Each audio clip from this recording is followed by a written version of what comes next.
Lévitique, chapitre 2. Lorsque quelqu'un apportera une offrande en cadeau à l'Éternel, son offrande sera de fleurs de farine. Il versera de l'huile dessus et y ajoutera de l'encens. Il l'apportera au prêtre, aux descendants d'Aaron. Le prêtre prendra une poignée de cette fleur de farine arrosée d'huile avec tout l'encens et il brûlera cela sur l'autel comme souvenir. C'est une offrande dont l'odeur est agréable à l'Éternel. Ce qui restera de l'offrande sera pour Aaron et pour ses descendants. C'est une chose très sainte parmi les offrandes passées par le feu pour l'Éternel. Si tu fais une offrande de ce qui est cuit au four, qu'on se serve de fleurs de farine et que ce soit des gâteaux sans levain pétris à l'huile et des galettes sans levain arrosées d'huile. Si ton offrande est un gâteau cuit à la poêle, il sera de fleurs de farine pétries à l'huile, sans levain. Tu le couperas en morceaux et tu verseras de l'huile dessus. C'est une offrande. Si ton offrande est un gâteau cuit sur le grill, il sera fait de fleurs de farine pétries à l'huile. Tu apporteras l'offrande qui sera faite à l'Éternel avec ces éléments-là. Elle sera remise au prêtre qui la présentera sur l'autel.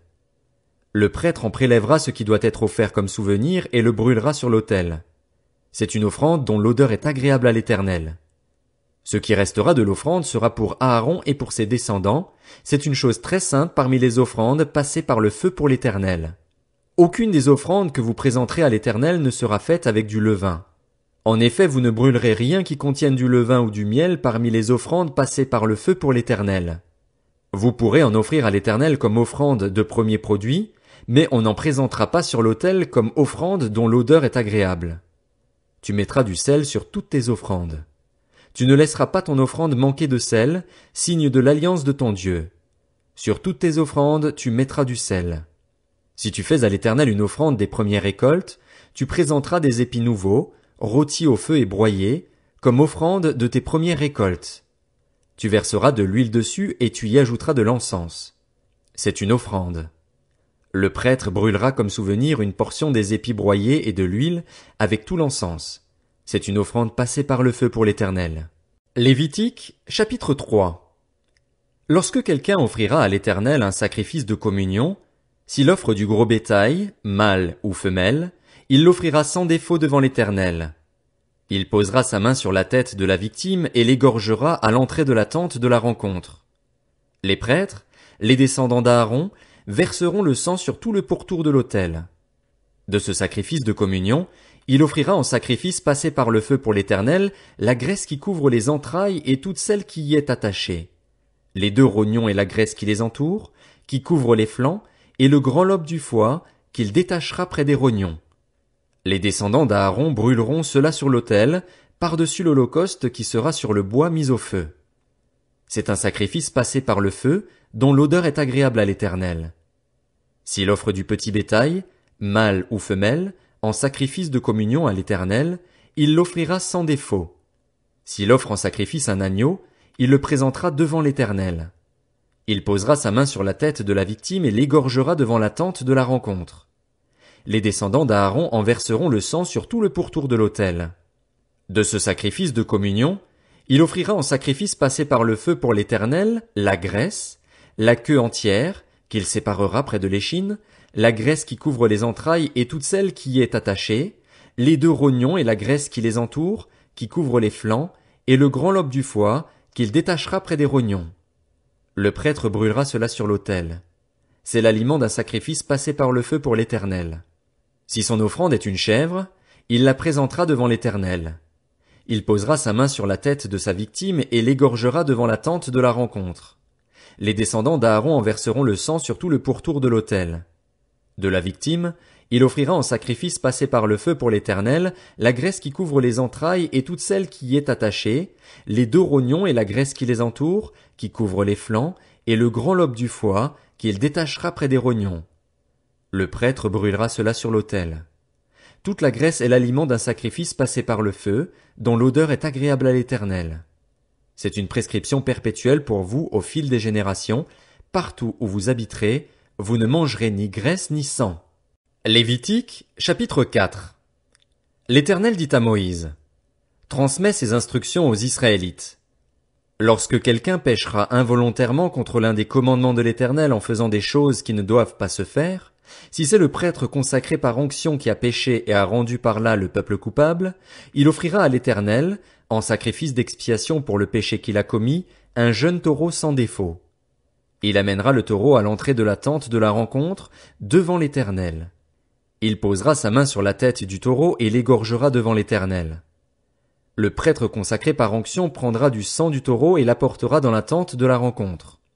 Il trempera son doigt dans le sang et il en fera 7 fois l'aspersion devant l'Éternel, en face du voile du sanctuaire.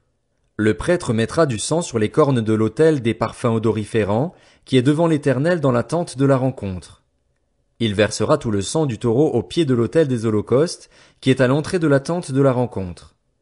Il enlèvera toute la graisse du taureau expiatoire, la graisse qui couvre les entrailles et toute celle qui est attachée, les 2 rognons et la graisse qui les entoure, qui couvre les flancs, et le grand lobe du foie, qu'il détachera près des rognons. Le prêtre enlèvera ces parties, comme on les enlève du taureau, dans le sacrifice de communion, et il les brûlera sur l'autel des holocaustes. Mais la peau du taureau, toute sa viande avec sa tête, ses pattes, ses entrailles et ses excréments, le taureau entier, il l'emportera à l'extérieur du camp, dans un endroit pur où l'on jette les cendres, et il le brûlera au feu sur du bois, c'est sur le tas de cendres qu'on le brûlera. Si c'est toute l'assemblée d'Israël qui a péché involontairement, si sans y prêter attention elle a fait contre l'un des commandements de l'Éternel des choses qui ne doivent pas se faire et s'est ainsi rendue coupable, et si le péché commis vient à